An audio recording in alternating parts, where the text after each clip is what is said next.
So what is empathy, and why is it very different than sympathy?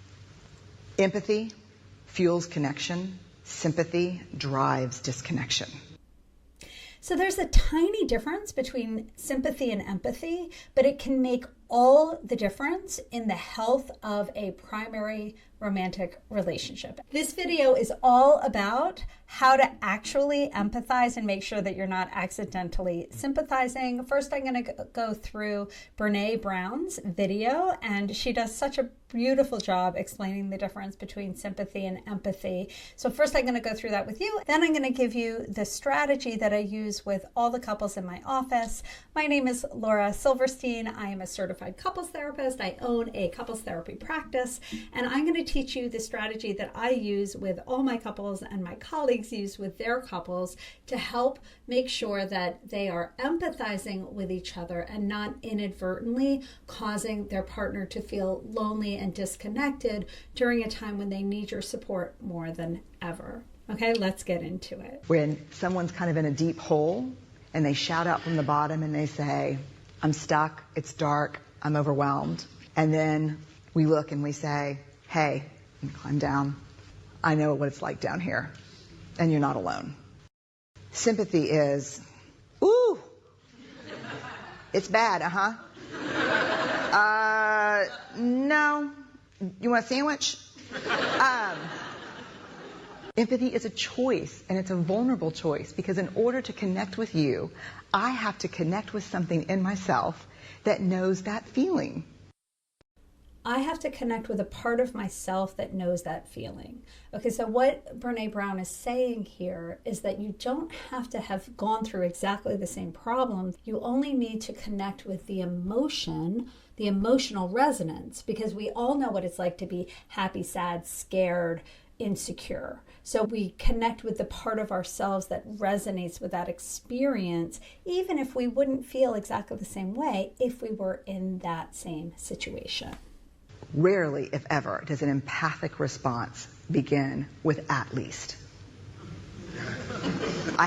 Yeah. And we do it all the time. Because you know what? Someone just shared something with us that's incredibly painful, and we're trying to silver lining it. I don't think that's a verb, but I'm using it as one. We're trying to put the silver lining around it. So, I had a miscarriage. Oh, at least you know you can get pregnant. I think my marriage is falling apart. At least you have a marriage. John's getting kicked out of school. At least Sarah is an A student.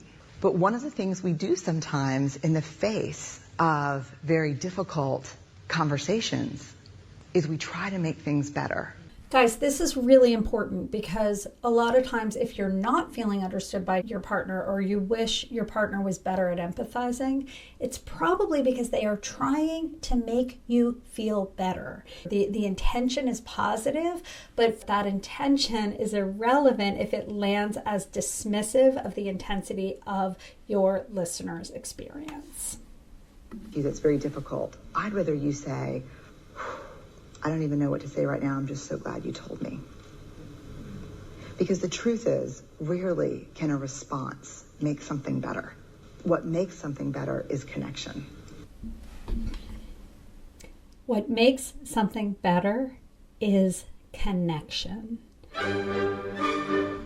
So if you want to make sure that you are empathizing and not sympathizing and not pushing your partner away accidentally, here is my ultimate empathy flowchart. This is the tool that I use in my offices. I put it together because I am a visual learner, and a lot of my clients are too. So I love flowcharts. It's a way to make sure that you're on track, and you can use this. I'm selling it for $7 if you want to buy the PDF. If you want to just screenshot it, that's fine too. I just want you to have what you need so that you can feel more connected. So number one, the very first thing to do is to ask a clarifying question. Guys, this is going to make or break you when it comes to how the rest of your conversation goes.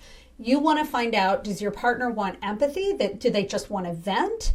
Or do they want problem solving? If they want problem solving, then go ahead and offer problem solving. However, then you don't need to really watch this video. If they say they want to vent, then your next step is to empathize. And these are the 3 steps to empathy to make sure that you are not inadvertently sympathizing, but that you're actually going deep and doing the sitting beside that Brene Brown talks about. Okay, step 1 of empathy is what I call practice skydiving listening. What skydiving listening is listening as if your life depends on it. So if you were in a plane and you were about to jump out and you're listening to your skydiving instructor, I want you to listen to your partner with the same level of intensity and attention and intentionality that you would listen to a skydiving instructor who had your life in your hands. Okay, you wouldn't be texting your partner, you wouldn't be jumping in and telling your skydiving instructor how you had a friend who went skydiving once. You wouldn't be encouraging them to do things differently. You wouldn't be giving advice. You would be listening. How do you do that? These 5 bullet points. Number 1, no multitasking. Number 2, no premature problem solving. Again, remember the flowchart.